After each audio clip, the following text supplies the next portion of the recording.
আজ আপনাদের সঙ্গে শেয়ার করব খুবই সুন্দর একটা সহজ নাস্তা রেসিপি। আপনারা এই নাস্তাগুলো বাচ্চাদের স্কুল টিফিনেও দিতে পারেন বা সকালে বা বিকেলে চায়ের সঙ্গেও খেতে পারেন। খেতে অনেক বেশি ভালো লাগে, বানানো খুবই সহজ। তো চলুন রেসিপি শুরু করি। এখানে দেখুন 1 কাপ দুধ নিয়েছি, তার মধ্যে দিয়ে দিলাম 4 চামচ মতো চিনি, 1 চামচ ইস্ট দিয়ে খুব ভালোভাবে মিশিয়ে 5 মিনিট রেস্টে রেখেছিলাম। তারপরে এখানে দিয়ে দিলাম একটা ডিম, খুব ভালোভাবে মিশিয়ে নেওয়ার পরে এখানে দিয়ে দিচ্ছি 2 কাপ ময়দা। খুব ভালো করে মেখে নিতে হবে।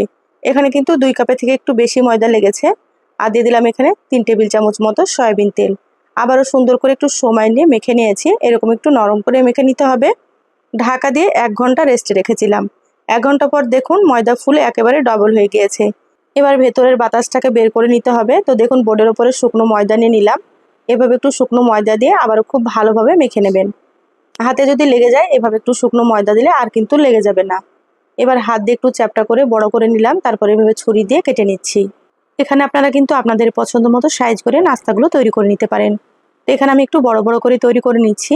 দেখুন একটা লেচি নিয়ে নিলাম, তারপরে এইভাবে একটু লম্বা করে তৈরি করে নিয়েছি। সবগুলো একইভাবে রেডি করে নিয়ে এবার আমি তেলটাকে হালকা একটু গরম করে নিয়েছি। নাস্তাগুলো দিয়ে দিলাম। তো এখানে 4টে দিয়েছি।